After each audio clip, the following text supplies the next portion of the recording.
오늘 귀한 말씀 과분한 은혜를 받았습니다. 자, 여러분의 동일한 고백이 되시길 바라겠습니다. 우리 마태복음 20장 1절 말씀 같이 한번 읽어보도록 하겠습니다. 천국은 마치 품꾼을 얻어 포도원에 들여보내려고 이른 아침에 나간 집주인과 같으니. 그리스도인에게서 가장 황홀하고 가장 기분 좋은 말씀은 천국에 관한 말씀일 것입니다. 천국에 관한 소식을 듣게 되면은 우리가 어떻습니까? 기대하게 됩니다. 도대체 천국은 어떠한 것일까? 그런데 오늘 예수님께서 천국에 관한 비유를 말씀하셨습니다. 천국의 주인이시고 천국의 주체이신 그 예수님께서 천국에 관해서 말씀하고 있습니다. 어느 날 부자 청년이 예수께 나옵니다. 자신은 모든 걸 다 지켰다고 합니다. 율법을 다 지켰다고 말합니다. 그런데 우리 예수님께서 이런 말씀을 하십니다. 그러면 너의 소유 있는 것을 팔고 나를 따르라 말합니다. 그러나 그 청년은 근심하고 나아갑니다. 그러면서 우리 예수님께서는 이런 말씀하십니다. 낙타가 바늘기로 들어가는 것이 마치 부자가 천국에 들어가는 것보다 훨씬 쉽다라는 말합니다. 그때 마태복음 19장에 베드로가 연이어 또 질문을 하는 겁니다.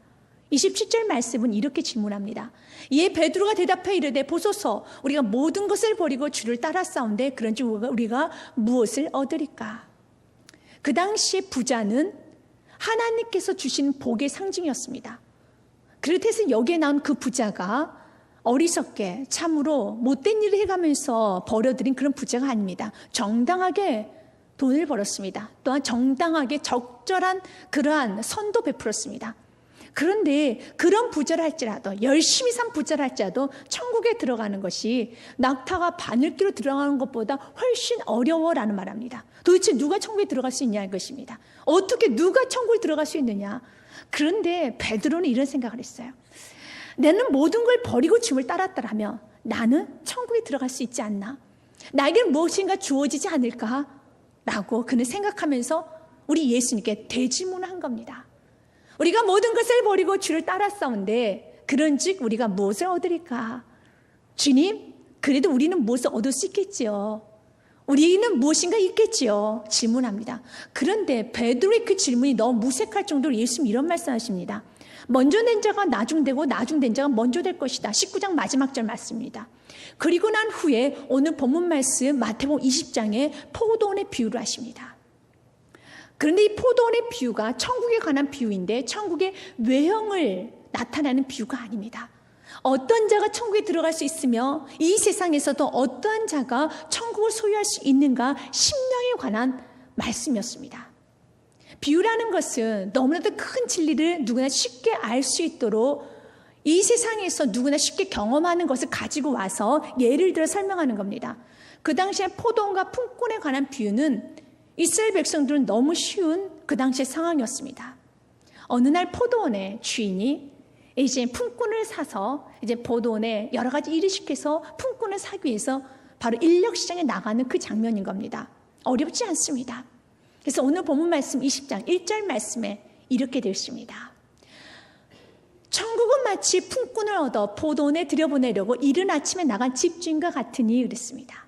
이른 아침에 이제 한 품꾼을 사기 위해서 인력시장에 나갑니다. 그리고 2절 말씀 보니 한 데나리온을 주었다고 되었습니다. 그가 하루 한 데나리온씩 품꾼들과 약속하여 포도원에 들여보내고 그 품꾼이 이제 가서 일을 하는 겁니다. 그리고 난 후에 3절 말씀 보니 그 주인이 조금 더 품꾼이 필요했던 것 같아요. 그래서 오늘 말씀 보니까 또 제3시에 나가보니 장터에 놀고 서 있는 사람들이 또 있는지라 그랬습니다. 여기 제3시라는 것은 지금 우리나라 시간으로 본다라면 바로 오전 9시를 말합니다. 6을 더하면 지금의 시간이 나오게 되어 있습니다. 오전 9시에 이제 또 한 사람을 이제 불러드립니다. 그런데 그에게는 한 데나리온을 준다는 말을 하지 아니하고 4절 말씀 보니 상당한 돈을 주겠다라고 말씀하고 있습니다. 그들에게 이르되 너희도 포도원에 들어가라. 내가 너에게 상당하게 주려 하니 그들이 가고 그랬습니다. 그 당시 한 데나리온은 아주 적정하게 평균 이상적으로 주는 하루 일용직의 노동의 값이었습니다.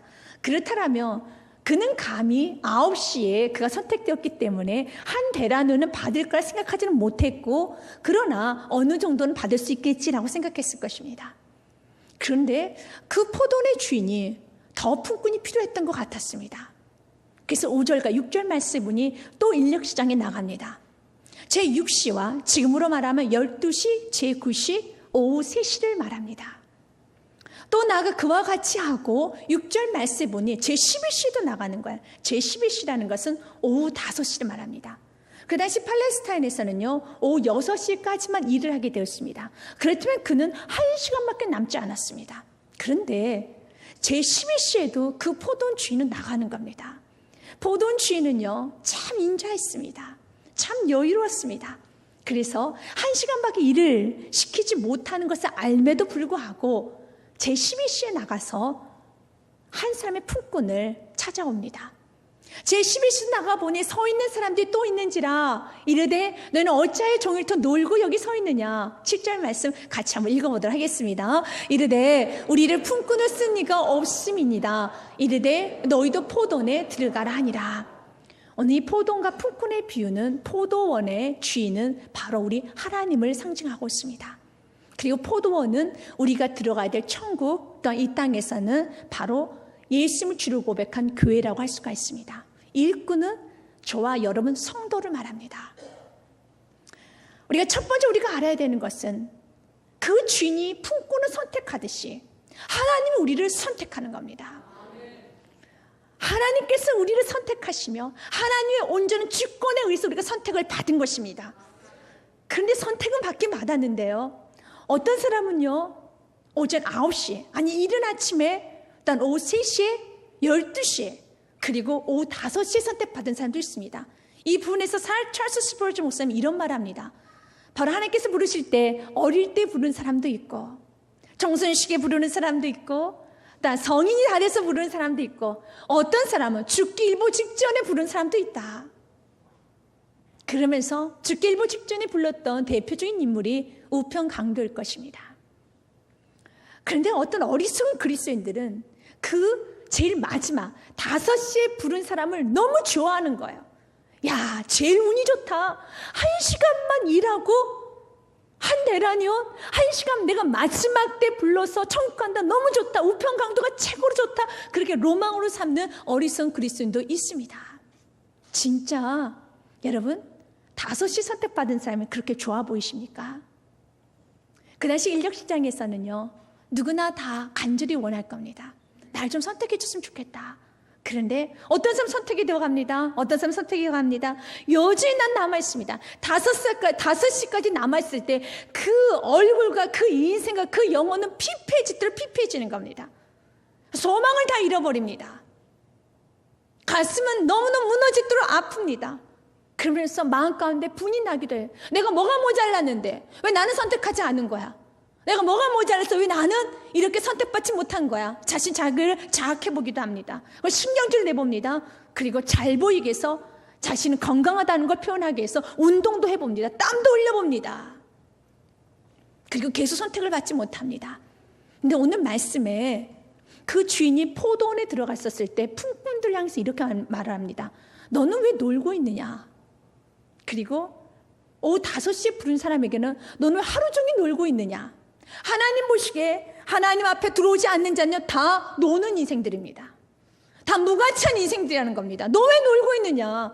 어떤 사람 70, 80 인생을 살아가는데 나의 주인이시고 나를 만드신 하나님을 알고 사는 그 인생이 있는가 하면 70, 80 인생을 살아가면서 내가 누구에 의해서 만들어졌고 내 아버지가 누군지도 모르고 고아처럼 사는 그런 불쌍한 인생, 노는 인생들도 있습니다.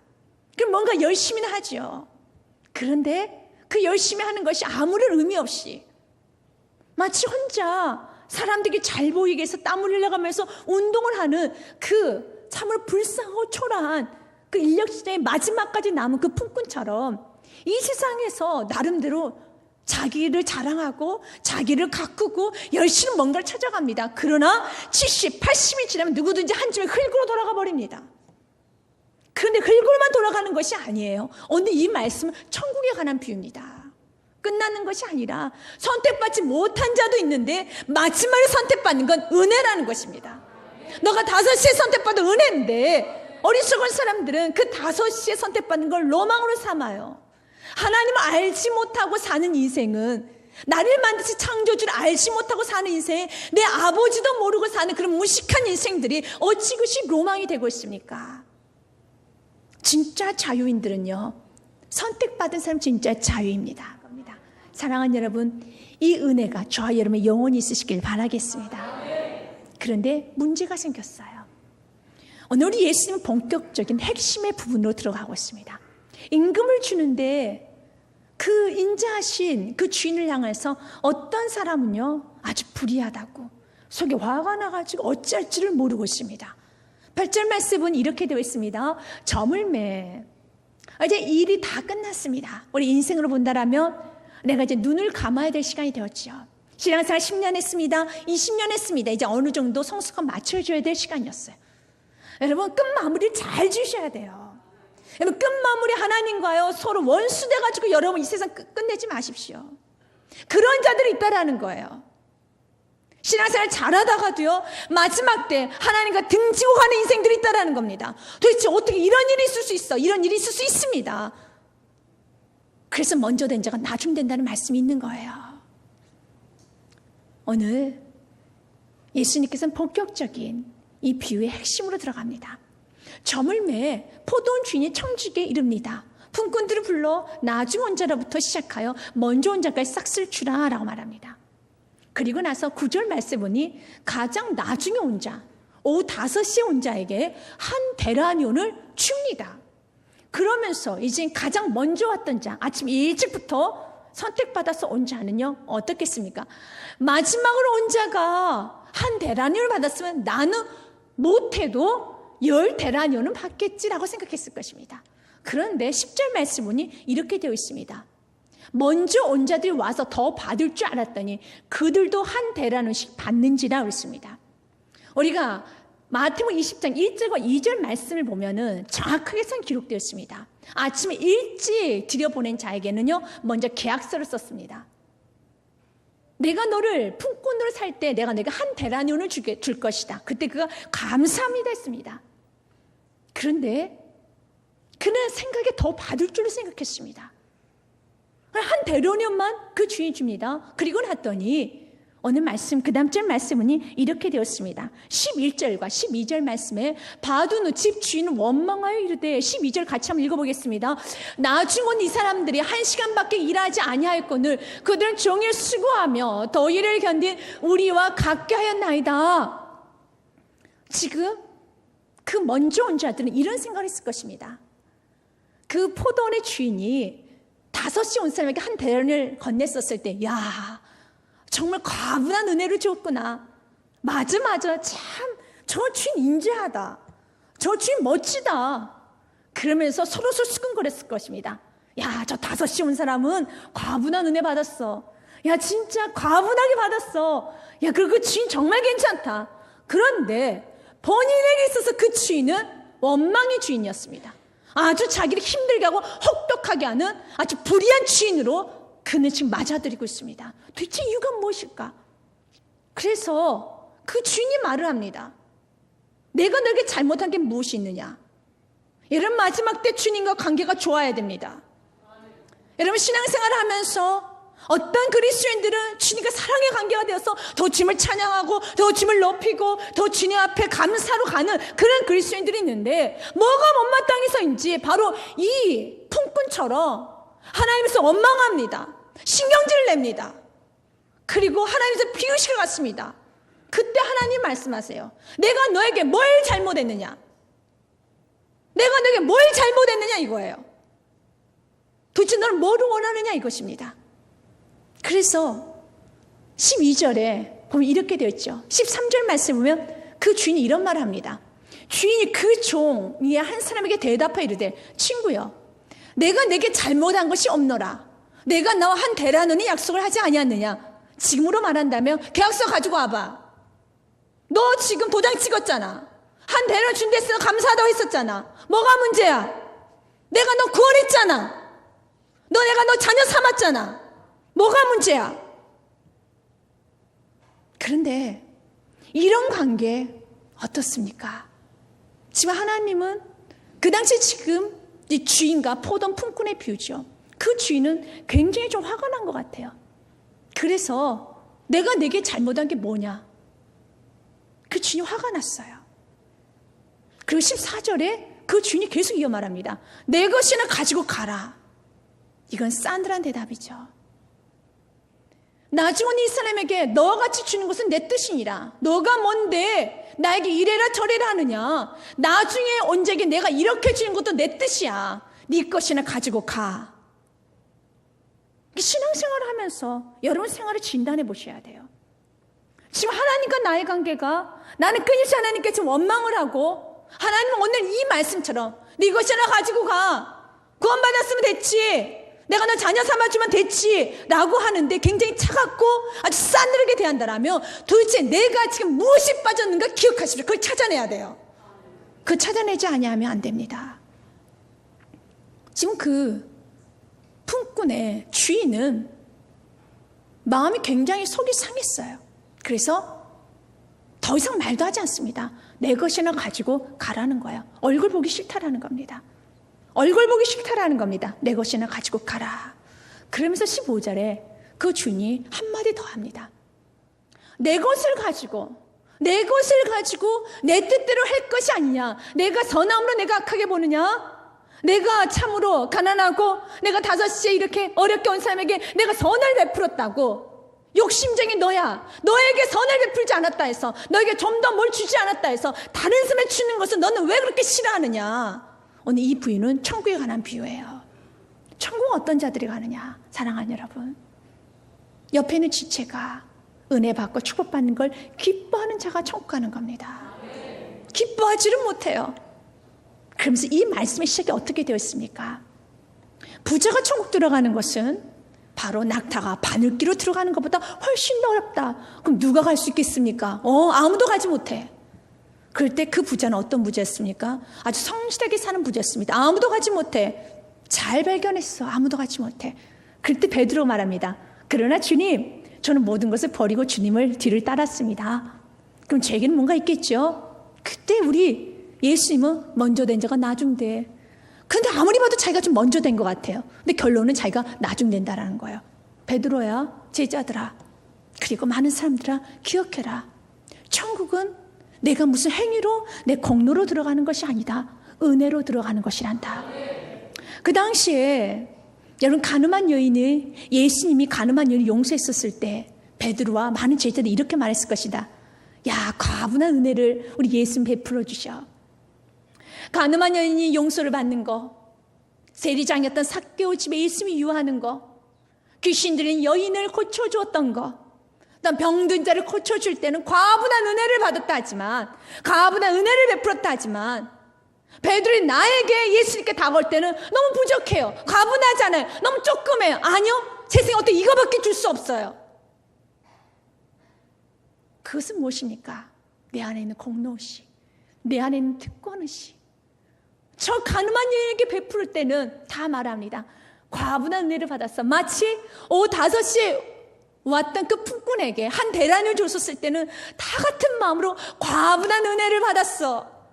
그러나 그 예수님이 나에게 다가왔었을 때는 나한테는 모자라. 뭐가 그렇게 잘났냐 이것입니다. 뭐가 그렇게 지금 우리 예수 옆에 당당하면서 무엇을 요구하냐 이것입니다. 그래서 우리 예수님께서는 계속 말씀하십니다.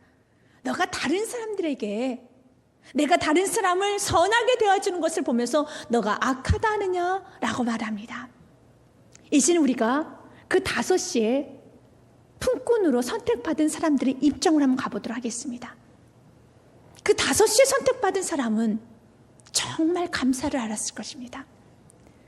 그는 이제 포기했을 것입니다. 1시간밖에 남지 않았는데 이제 마음 가운데 더 이상의 희망은 없습니다.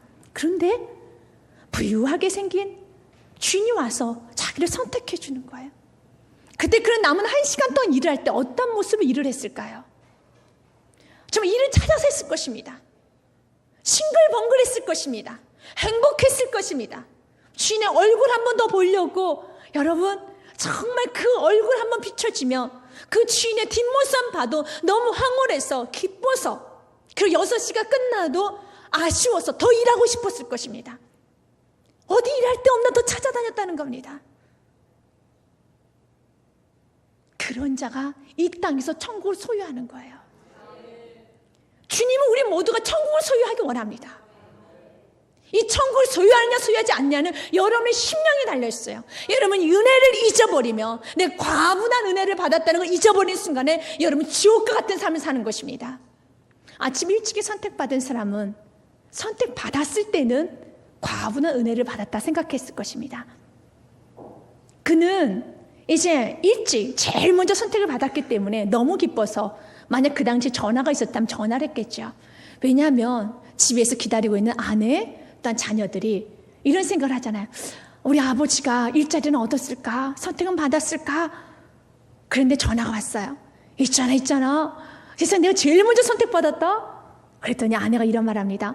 은혜네요. 맞아, 은혜야. 내가 오늘 컨디션이 좋지 않아서 내가 몸 상태도 좋지 않은데 세상에 내가 제일 먼저 선택받았어. 맞아요, 은혜예요. 과분한 은혜를 받았어요. 당신 오늘 뒷모습이 좋지 않았고 그리고 오늘 공 칠 뻔했는데 정말 은혜네요. 그리고 전화를 뚝 끊었습니다. 그런데 일찍 선택받은 사람이 다 마치고 한 달을 들고 집으로 돌아갑니다. 그때 기분 좋게 아내가 맞이합니다. 오늘 은혜로 정말 하루 은혜로 보냈죠. 무슨 은혜야, 더워 죽겠는데. 내가 얼마나 고생했는지 알아? 내가 얼마나 힘들었는지 알아? 괜히 신경질이 납니다. 화가 납니다. 아침에 받았던 그 은혜, 선택받았을 때 받았던 은혜와 오후 끝날 때 은혜는 무엇이 달라졌습니까? 그러면서 말합니다. 그 다음날 인력시장에 나가면서도 그렇습니다. 이제 일찍 선택받은 게 싫은 거예요. 제일 늦게 선택받았으면 좋은 겁니다. 그러면서 이제는 일 안 하려고 잔머리를 쓰기 시작합니다. 결국은 그에게는 일감도 주어지지 않아요. 마치 지금 그리스도인들이 그렇게 신앙생활하는 사람들이 있다는 겁니다. 우편강도 로망으로 삼습니다.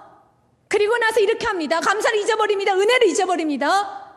그리고 끊임없이 교회 안에서도 여호와를 경외하는 삶, 어떤 사람은요 5시 와서 과분한 은혜라고 알고 자기가 구원받은 것에 감사함을 알고 여호와를 경외하며 자기 몸을 낮추는 그 사람을 보면 아주 냉소적으로 비웃습니다.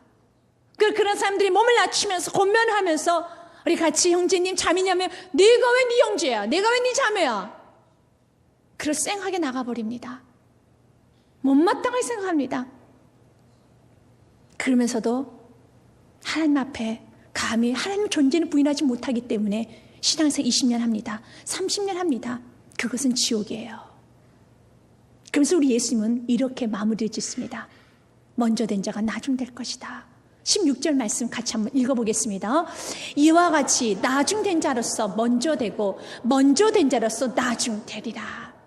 나중 된 자로서 먼저가 될 것이다. 5시에 온 사람이 그 은혜를 잊자고 그 은혜를 지속하며 살아갈 때 내가 어떻게 은혜 받았을까? 내가 어떤 상태에서 구원받았나? 내가 어떤 심리에서 구원받았나? 이거를 평생 잊지 않고 살아가는 그 사람은 항상 먼저 되는 인생이 됩니다. 그러나 좋은 환경에 태어났습니다. 마음껏 예배할 수 있는 자유도 있습니다. 주님의 은혜 참 많은 것을 제공되었습니다. 그럼에도 불구하고 은혜를 잃어버리고 나에게 있어서는 과분한 은혜를 받았다는 것이 인정되지 않고 저 사람에게는 과분한 은혜 맞아. 그럼 나에게는 과분한 은혜가 아니지. 나도 할 만큼 했지. 라고 공로의식과 특권의식에 사로잡혔을 때는 가장 나중됩니다. 그런데 이 나중의 의미는 단순히 맨 마지막으로 간다는 것이 아니라 하나님 더 이상 기회를 주지 않습니다.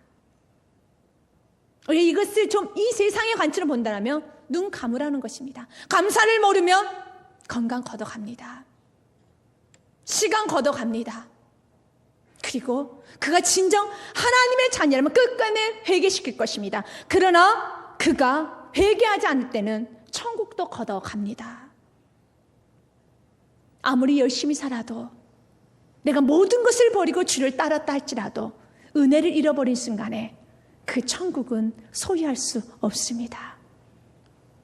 우리 주님은 저와 여러분에게 먼저 된 자가 먼저 되어서 나중 된 자를 축복의 통로로 이끌어주는 겸손한 사람들이 되기를 원하고 있습니다.